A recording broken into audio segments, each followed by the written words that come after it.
Hi friends, today I am going to demonstrate chorion villus sampling on a patient, how to do it and how we are doing it. Here I am showing you a sonography probe which is ready. This is a probe cover which is an autoclaved cover. We wrap it for sterilization purpose, and this is a probe is wrapped by inverted glove which is also a sterile glove after applying the jelly over it. And this is the way we use it in a sterile format. On the patient, we use the betadine instead of using a unsterile jelly which is available in the market, and we use routinely for sonography. Betadine is a sterile thing whilst jelly is unsterile. So for sterility purpose, betadine gives equally good result as a jelly as a coupling agent. So we can see the image very nicely.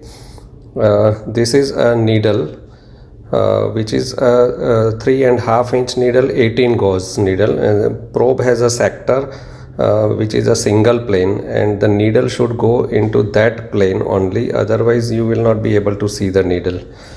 For chorion biopsy it is 18 gauge, for amniocentesis it is 20 or 22 gauge, and for fetal reduction it is 22 gauge, but for fetal reduction we use 7 inch needle. The needle, if it is possible, it may be very near to the probe or little bit away from the probe, and it should go into the plane of the sector of the probe. Only then we will be able to see the needle. If it is vertically placed, then it will be parallel to the ultrasound beam, so it may not be visible properly. But when it is oblique or almost transverse, then a long length of the needle will be visible, so that you can see it better. Whenever you want to move, your probe and needle should be in the same plane, only then the whole length of the needle could be seen. If needle is going in one plane and probe is in the other plane, then shaft of the needle may be cut and you may interpret it as a tip of the needle. So always move the probe and needle simultaneously if you want to move at all in the uterus. So that is the way we should go while we are into the abdomen or into the uterus of the mother. Sector probe should not be missed anytime. Now I am going to demonstrate on the patient. This patient is having a unossified or absent nasal bone, and we are doing chorion biopsy for karyotyping purpose.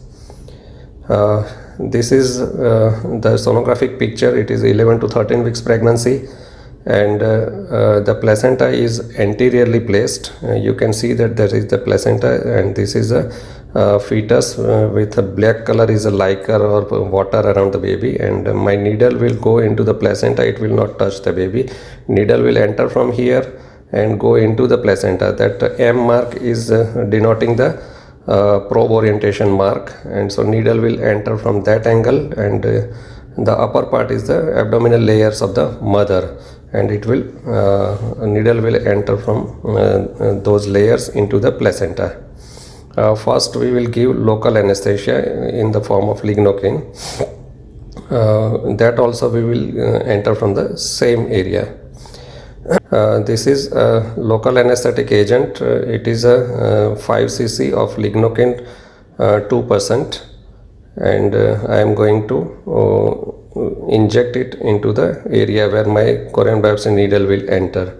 Here I am checking which plane I am going to there, and now I am injecting by the side of the probe.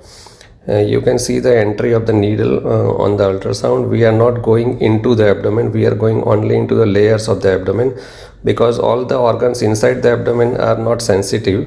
We have to desensitize only the abdominal wall layers, and I am injecting it into the walls of the layer. So this is the local anesthesia I have given, so that skin will be desensitized. And this is the chorion biopsy needle. It is a pink color, that means it is 18 gauge needle. There is a stellate inside the needle, so that we can pierce the various layers of the abdomen. I am trying to go at a 45 degree angle from the probe into the same plane. You can see I am maintaining the plane of the probe, and my needle is going through the abdominal layers, and slowly I am reaching towards the uterus. On the ultrasound screen, you can see that my needle has almost entered into the placenta, and my assistant is applying 20 cc Luer lock needle with a culture media inside it. Pink colored media, you can see it is around 4-5 cc media is present in the syringe. Needle is also rinsed beforehand with the media, and now it is locked, and we are starting the movement of the needle into the placenta. We are taking care that we do not overcross the placenta and reach into the amniotic cavity. You can see the to and fro movement of the needle on the screen, as well as outside the screen on the abdomen.